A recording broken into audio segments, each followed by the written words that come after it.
पढ़ाई दो चीजें देती है, केवल नौकरी नहीं देती बल्कि एक अच्छा व्यक्ति बनाती है आपको।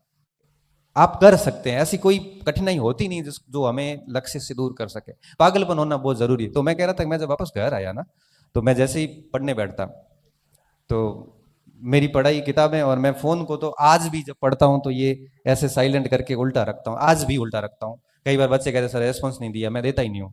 क्यों? क्योंकि पढ़ाई के समय ये चीज होनी नहीं चाहिए। साइलेंट करके और मैं मेरे पढ़ने बैठ जाता। पढ़ते पढ़ते पढ़ते मुझे ये याद नहीं रहता कि पढ़ रहा था, मम्मी आती की चाय पी ले या नाश्ता कर ले, 10 बज गई है, चाय नाश्ता किया फिर पढ़ने बैठ गए। स्नान कब किया पता नहीं, 3 बजे 4 बजे, कुछ याद नहीं। ये सेविंग कब की है, कितने दिन से, वो पता नहीं। कई बार स्नान नहीं भी होता था। मतलब इसे पागलपन सा कहते हैं। और ये पागलपन किसी व्यक्ति में अगर 6 महीने 1 साल सवार हो जाए ना, तो बाकी सब बातें झूठ हो जाती है कि सीट कम है या फिर ये सब चीजें हैं, वो कुछ भी नहीं है। मैं ये कहता हूं कि आपके अंदर पढ़ाई का वो पागलपन होना बहुत जरूरी है। वो रोग कब आता है? जब आप शांति से पढ़ाई करते हैं, दिखावा नहीं करते। ये चीजें चलती है। एक बात मैं हमेशा नोटिस करता हूं कि हम पढ़ाई करते हैं, 2 दिन करते हैं, 4 दिन करते हैं, उसके बाद वापस पढ़ाई छोड़ देते हैं। नियमितता बिल्कुल नहीं रह पाती। और फिर कहते सर मेरा पढ़ाई में मन नहीं लग रहा है। अरे पढ़ाई में मन कैसे लगेगा जब आप एक टारगेट लेके कंटिन्यू कर ही नहीं रहे? एक दिन आप फर्स्ट ग्रेड की कर रहे हैं, एक दिन आप सेकंड ग्रेड पे लग रहे हैं। किसी ने कुछ कह दिया, लाइब्रेरी में गए थे और लाइब्रेरी में किसी ने कह दिया कि सेकंड फर्स्ट ग्रेड की सीट ही नहीं है। अरे 4 बार कोर्स किया हुआ, कल एक मैसेज आता है सर 4 बार कोर्स किया हुआ है, अब सोच रहा हूँ कि L1 की कर लूँ। 4 बार किसका किया बेटा मैंने? तो क्या सर मैंने इतिहास 4 बार पढ़ ली है, टेस्ट सीरीज में नंबर भी अच्छे आ रहे हैं, तो अब सोच रहा हूँ L1 की कर लूँ क्योंकि उसमें पोस्ट नहीं आई। तो फिर सिलेक्शन किसका होता है आखिर? पोस्ट तो बढ़ भी जाएगी। ये चीजें क्यों होती है?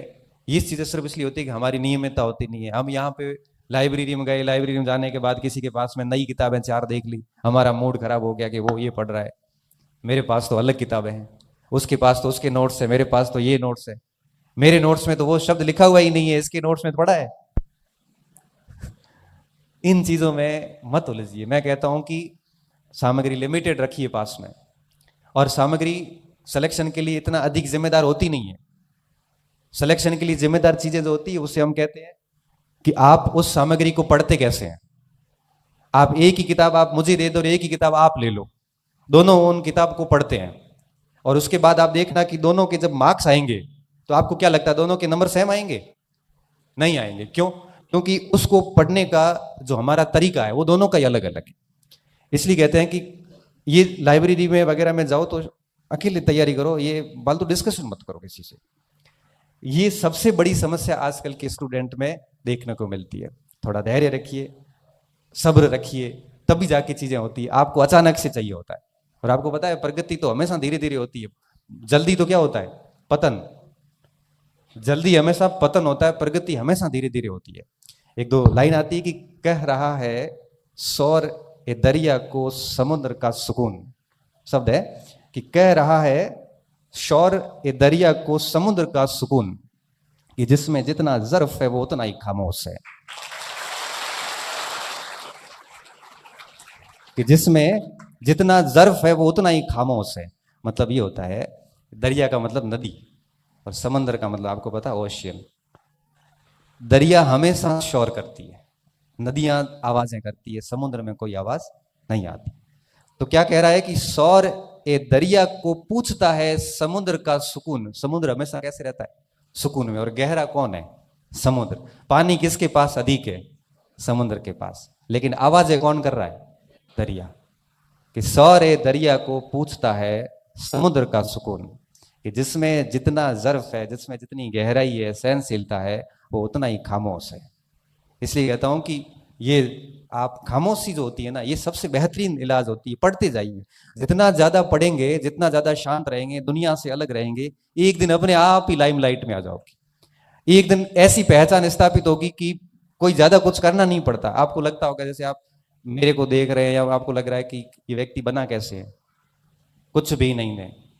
मैंने भी आपकी तरह 10वीं करी, मैंने भी आपकी तरह 12वीं करी, गवर्नमेंट स्कूल में करी, मैंने भी आपकी तरह बीए की, फिर मैंने भी बीएड की, मैं भी आपकी तरह तैयारी कर रहा था तो मैं भी मास्टर बन गया। फर्क इतना है कि मैंने बहुत चुनिंदा दोस्त रखे हैं, मेरे पास आज भी 4-5 दोस्ती है, और जिनको दोस्त बना के रखा और आज भी बने हुए और हर बात पे डिस्कस करते हैं, पढ़ाई करते हैं, किताबें पढ़ी, मेहनत करी, किसी भी निरर्थक फालतू फिजुल बहस में आज तक नहीं उलझे। जीवन बड़ा सरल रखा है, कोई नशा नहीं, कोई पता नहीं, साथ में रहने वालों ने नशे कर ली लेकिन कभी मजाल है कि किसी ने कुछ भी नशा करना सिखाया हो, कोई टेंशन नहीं। घर जाते हैं आराम से सोते हैं, ऐसे नहीं माँ बाप से छुप के सिगरेट पीनी पड़े या अमल लेना पड़े, आराम से, कोई दिक्कत नहीं। वो कपड़े पड़े आराम से माँ चेक करती है कि अंदर कपड़ों में कुछ है तो नहीं, और नशे वाले को तो छुपानी पड़ती है, कोई चिंता नहीं। जो बताया हमेशा मुंह पे बोला हुआ, याद नहीं रखना पड़ता कि कहां पे क्या बोला, क्योंकि झूठ नहीं बोलते, जैसा है वैसा बोल देते हैं। इसलिए कहते हैं कि जीवन को इतना सरल रखिए कि उसमें बनावटीपन आना ही नहीं चाहिए। मुझे कई बार कहते हैं कि सर आप बड़े मंच पे जाते हो तो ऐसा किया, अगर मैंने कहा कुछ नहीं करना भाई, जैसा मैं इस शूज में कंफर्टेबल हूं तो यही पहन के जाऊंगा, मुझे ये ठीक लग रहा है तो ये पहन के चला जाऊंगा, मुझे कोई मतलब नहीं है कि सामने वाला क्या सोचता है। बड़ा सरल सा जीवन है।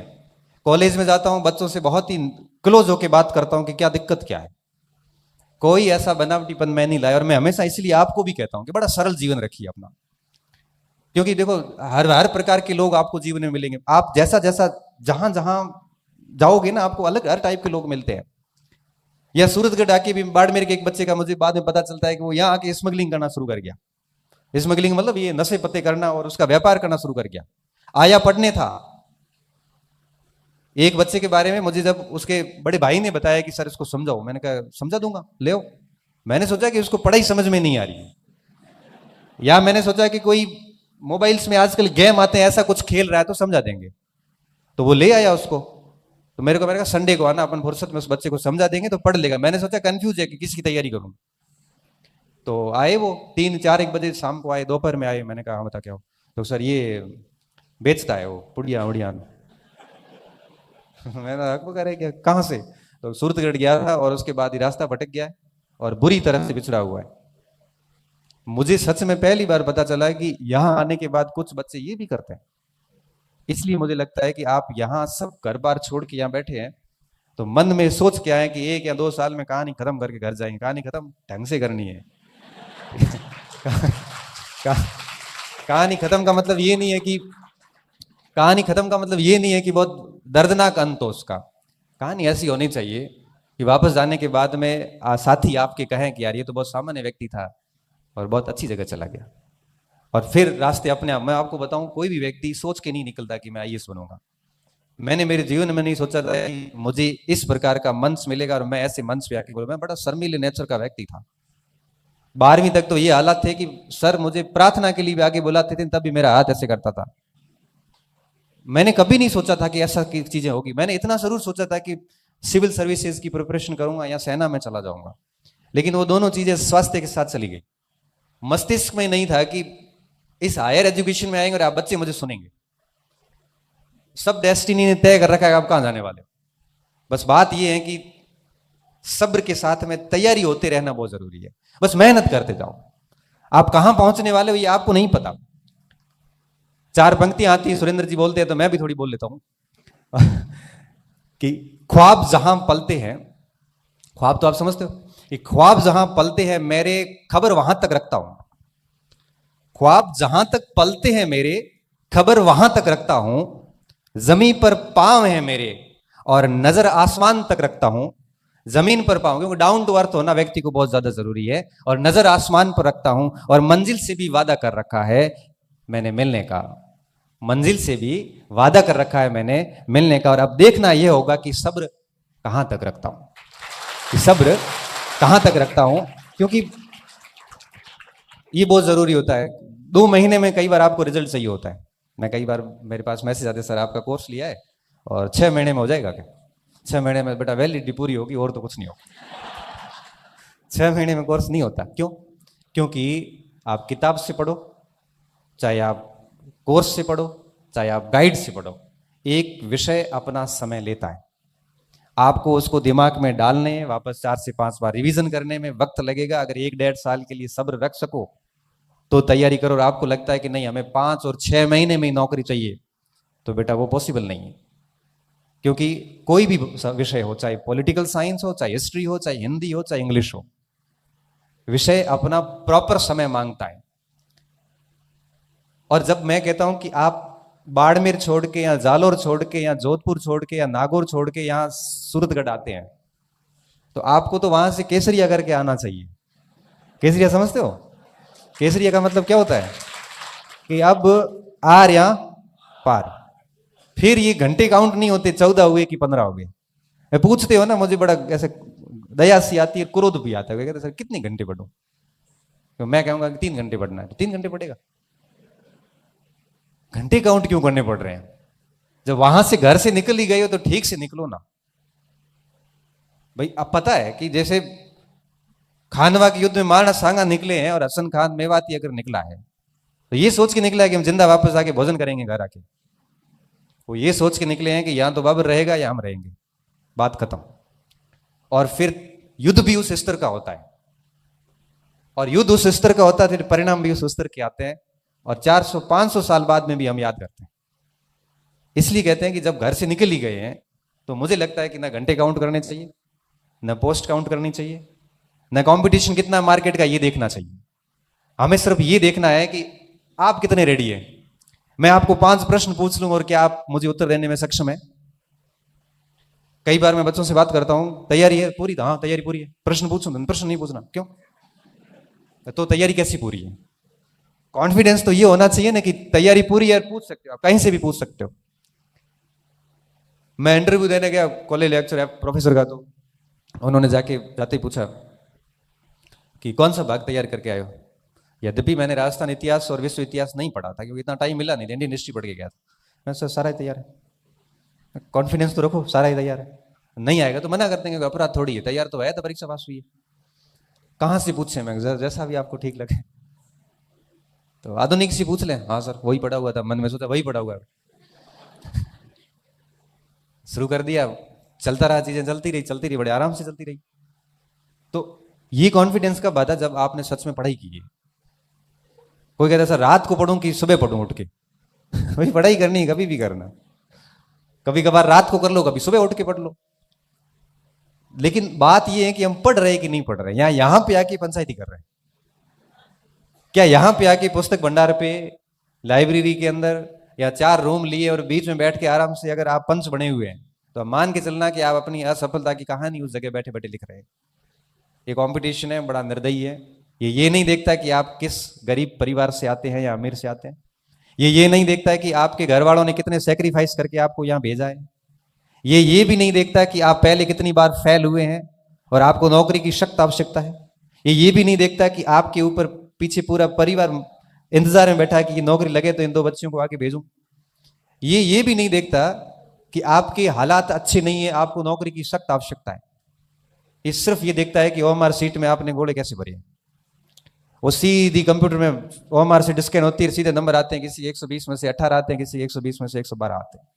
और ये तय इस बात पे होता है कि आपने कितनी गहराई से, कितनी तन्मयता से किताबों को घोट घोट के याद किया है। हालत खराब हो जाती है किताब की साइज बड़ी हो जाती है। 120 पेज की किताब, 120 पेज का रजिस्टर ऐसे लगता है जैसे 500 पेज की किताब हो। 5-5, 6-6 कलर की स्याही घसी हुई होती है उस नोट्स पे या उस किताब के ऊपर। तब परीक्षा हॉल में जाते ही याद आता है कि ये बात पृष्ठ के किस भाग में लिखी हुई है। सीधा याद आता है कि दाएं तरफ ऊपर की तरफ मेरे लिखा हुआ है। ये स्थितियां आती हैं, तब एक्यूरेसी आती। तब आप कहते हो हमारी एक्यूरेसी नहीं आती, गलत ज्यादा हुए सर। गलत होंगे कि मार आता है, गलत हो गया। आते आते कैसे गलत हो गया? या तो आ नहीं रहा था या गलत हो गया। सीधी सी बात है। देखो आता किसी का गलत नहीं होता। ये एक सदी का सबसे बड़ा झूठ है। ये सबसे बड़ा झूठ है जो हम लोग अपनी असफलता को जस्टिफाई करने के लिए हर जगह बोलते हैं। आता किसी को गलत नहीं होता, पहली चीज। दूसरी बात, जब हम बाहर निकल के कहते हैं ना कि आधे नंबर में फेल हो गयो या 1 नंबर ही लार रहे हो, भाई साहब आपने परीक्षा हॉल में पूरी ताकत लगा ली थी, 1 नंबर आया नहीं। आप 1 नंबर से नहीं हुए हैं। आप ये एक्सेप्ट कीजिए कि परीक्षा हॉल में आपने सारे हार्मोन एक्टिव कर लिए थे, आपने पूरी ताकत लगा ली थी, पूरी चेष्टा की थी। अगर किसी प्रश्न की अगर छोटी अंगुली भी पकड़ में आई थी, तब भी उसको आपने गिराने की कोशिश की थी, लेकिन उत्तर निकला नहीं निकला, 1 नंबर आया नहीं। आपने पूरी मेहनत कर ली उसके बावजूद भी। और मैं ये कहता हूं कि जब आप घंटों घंटों पढ़ के घंटों घंटों मेहनत करने के बाद में जब आप सिलेक्शन लेते हैं ना, तब वो 1 नंबर ही हासिल करते हैं। वो 1 नंबर के लिए बहुत मेहनत करनी पड़ती है, तब जाके वो 1 नंबर आता है, और हम हंसते हंसते गलत करके आ जाते हैं। इसलिए कहते हैं कि जब जितना आप ढंग से मेहनत करेंगे, जितनी आप बार बार रिवीजन करेंगे, एक भाग के लिए भाई एक ही किताब रखो ना, ये 20 किताबें रखने की क्या जरूरत है। एक किताब तो कम से कम ठीक से याद करो। अपन घर पे लाइब्रेरी बना देते हैं, और उस लाइब्रेरी में फिर कंफ्यूज होते हैं कि अब पढ़े क्या और छोड़े क्या इसमें। इसलिए इस बात का व्यक्तिगत रूप से मैं आपको कह रहा हूं, आप सब आए हैं तो कह रहा हूं कि हमेशा इस चीज का ध्यान रखें कि जब भी किसी परीक्षा की तैयारी करें तो बड़ी शांति से करें। किसी को मत कहो कि मैं किसकी तैयारी कर रहा हूं, सिर्फ 2-4 लोगों को पता होना चाहिए। रिजल्ट आएगा तब दुनिया अपने आप देख लेगी। दूसरी बात, हर भाग के लिए एक एक मैटर रखे, चाहे नोट्स रखो, चाहे किताब रखो, जो भी रखो। आप किसी को पूछो मत मुझे क्या पढ़ना है, क्योंकि हर व्यक्ति अलग अलग राय देगा, और उस राय में आप कंफ्यूज ऐसे होंगे कि आप लास्ट में डिसीजन नहीं ले पाएंगे कि मुझे किस किस मटेरियल को देखना है। हर भाग की एक ही किताब लेके और फिर गायब हो जाओ, फिर मत देखो कि क्या चीजें हो रही है दुनिया में। फिर आप इतना काम करिए कि अपने उस सिलेबस को बार बार पढ़िए, उसको जितना आप रिवीजन कर सकते हो करिए, इस फोन को जितना साइलेंट करके रख सकते हो रखिए, आप जितनी ज्यादा मेहनत कर सकते हो करिए। इससे पता 2 फायदे हैं, एक तो रिजल्ट मिलेगा, दूसरा व्यक्ति अच्छे हो जाएंगे। व्यक्ति अच्छा होने का क्या मतलब है, जब आप अपने आप को इतना पढ़ाई में डाल देंगे ना, तो ना तो आपको गलत आदतें पड़ेगी, ना आपको गलत चीजें याद आएगी, ना आप अपने आप को गलत लोगों के साथ डालोगे, ना आप अपने आप को इन चीजों में संलग्न करोगे जो आपका समय खराब करते हैं। इसलिए कहते हैं कि पढ़ाई 2 चीजें देती है, केवल नौकरी नहीं देती बल्कि एक अच्छा व्यक्ति बनाती है आपको।